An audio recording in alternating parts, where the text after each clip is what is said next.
नमो मत्पिता रामचंद्रः स्वामी रामो मत्सखा रामचंद्रः सर्वस्वं मे रामचंद्रो दयालु नान्यं जाने नैव जाने न जाने। श्री सीतानाथ समारंभां श्री रामानंदार्य मध्यमाम् अस्मदाचार्य पर्यन्तां वंदे श्री गुरु परंपरां। साधु बनना कठिन है जैसे पेड़ खजूर, चढ़े तो चाखे प्रेम रस, गिरे तो चकना चूर। सीताराम भगवान की, श्री बागेश्वर बालाजी की, सन्यासी बाबा की, दादा गुरुजी की, बंसी मारे की, ऊंची अटारी वाली की, श्री वृंदावन धाम की, सभी ब्रजवासियों की, सभी पदयात्रियों की, गुरु और चेला की, आज के मेला की, भारत हिंदू राष्ट्र की जय। पार्वती पते जय जय हर हर महादेव, हर हर महादेव जय जय। नीचे बैठ जाओ आप लोग, ज्येष्ठ भ्राता अनुज आचार्य महंत गोसाई सेवायत परिवार सभी ब्रजवासी आप सबके श्री चरणों में साष्टांग दंडवत प्रणाम दास।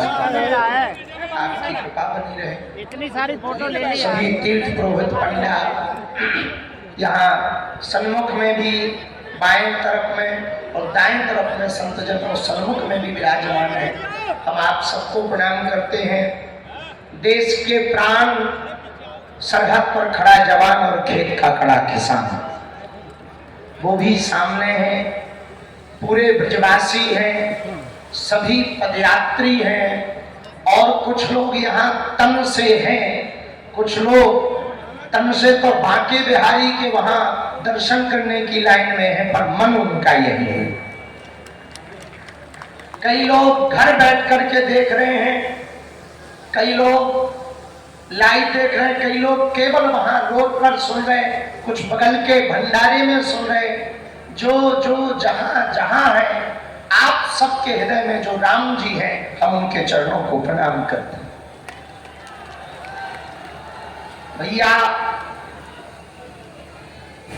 7 नवंबर वो तारीख थी जब 1966 में धर्म सम्राट स्वामी करपात्री जी महाराज गौ माता का आंदोलन लेकर दिल्ली गए थे और उन पर गोलियां चली थी। लेकिन 7 नवंबर 2025 वो तारीख थी जब प्रातः काल 10 बजे आद्य शक्ति कात्यायनी माता मंदिर शक्ति की नगरी से भक्ति की नगरी की पदयात्रा प्रारंभ हुई। माया की नगरी से माधव की नगरी तक की पदयात्रा प्रारंभ हुई। और अभूतपूर्व बात ये कि उस पदयात्रा का प्रारंभ भगवान के पूजन के साथ हुआ। और पदयात्रा बड़ी, कभी जवानों को समर्पित की, कभी देश के किसानों को समर्पित की, कभी सिखों के नौवें गुरु श्री तेग बहादुर जी को उनके परिवार में जो हिंदुओं की रक्षा के लिए अपनी शहादत दी उनके लिए समर्पित हुई, कभी शहीदों के लिए दिवसीय यात्रा रही। हर वर्ग, हर पंथ, सब संत, सभी मतों वाले, क्या बालक क्या वृद्ध, जहां देखो दिल्ली, हरियाणा, उत्तर प्रदेश, सभी जगहों पर केवल पदयात्रा के साथ कदम से कदम सब मिला करके चल रही थी। आज पदयात्रा का बयान दे, सबने कहा कि बोलो। थोड़ी देर की बात है, बार बार प्रातः काल जैसे ही हम ब्रिज में प्रवेश भय और जैसे ही मोड़ पर आए, प्रवेश भय तो मोड़ पर आए गरुड़ गोविंद जी के सारा भाषण लाइव है, देख लेना। उसी वक्त भैया ने कहा कि यहाँ ब्रजरज है, अब यहाँ से वृंदावन की सीमा प्रारंभ हो गई। और जब ब्रजरज शरीर में लगाई, प्रणाम किया, तो हमारे मन में एक ही बात आई कि ठाकुर जी अब आपके श्री चरण शरण में हम आ गए हैं। हमारे बालाजी आए हैं और देश के कोने कोने से सभी सनातनी हिंदू आए हुए हैं, जो सिर्फ सनातन के लिए, हिंदुत्व के लिए यहाँ पर एकजुट हुए हैं। ब्रजरज को माथे लगा और धन्य है सभी पदयात्री। इतना अपार कष्ट आपको हुआ, इतनी पीड़ा आपको उठानी पड़ी। हम विशेषतया ब्रजवासी और पदयात्री जो तीनों प्रदेशों में मिले भी हैं, उन सबको हम हाथ जोड़कर क्षमा मांग रहे कि भैया आप बड़ी आशा अपेक्षा के साथ दिन दिन भर धूप में खड़े रह करके पदयात्रा का दर्शन करने आए थे। आपको बहुत धक्का लगे होंगे, बहुत चोट भी लगी हुई होगी, थोड़ी मोड़ी चोट लगी होगी, पर आपने अपनी श्रद्धा नहीं खोई, समर्पण नहीं खोया। धन्य है आपकी श्रद्धा, धन्य है आपकी आस्था। हम बार बार आपको धन्यवाद कर रहे हैं। आज कुछ भी बोलने का मन नहीं हो रहा, मन ये कह रहा पदयात्रा तो हो गई, पर जिसके लिए पदयात्रा की क्या वो हो गया?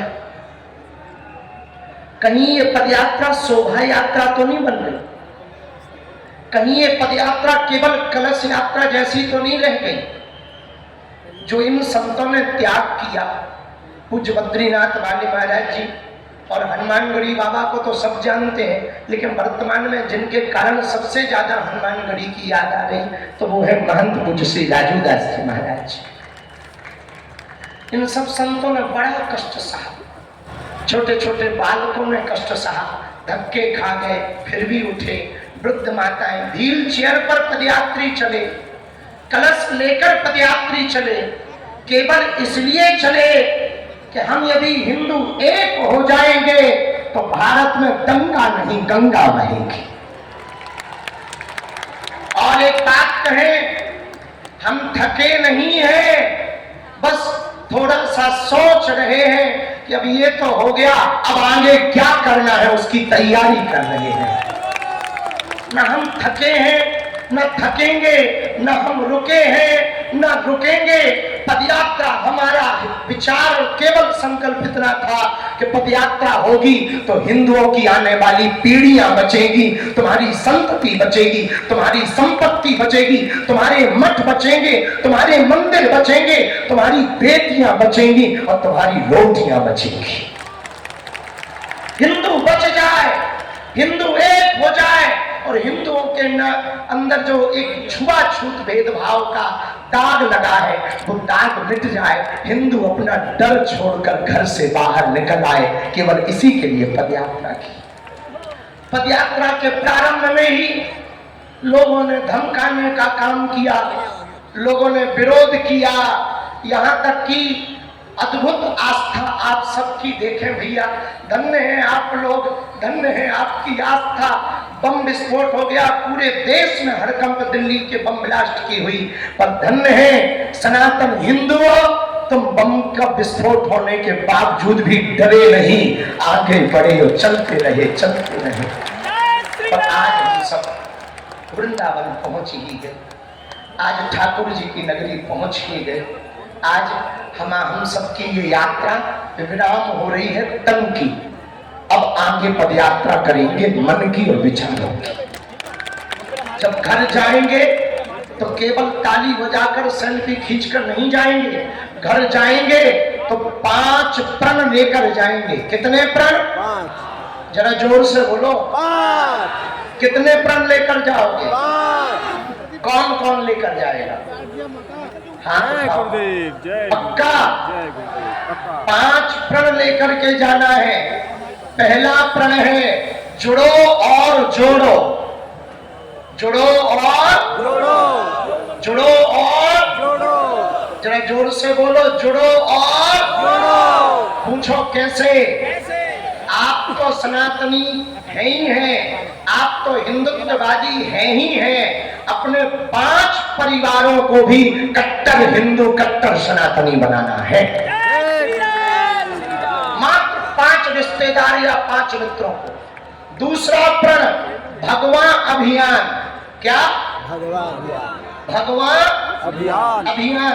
अपने हर घर के बाहर जो आप ये धर्म ध्वज लेकर आए हैं, जो लेकर आए वो लेकर जाना, अपने घर पर लगाना और सबको बताना ये वही धर्म ध्वज है। हिंदुओं की एकता की ताकत जब सड़कों पर लहरा रही थी, ये धर्म भी तब लहरा रहा था। अथवा जिन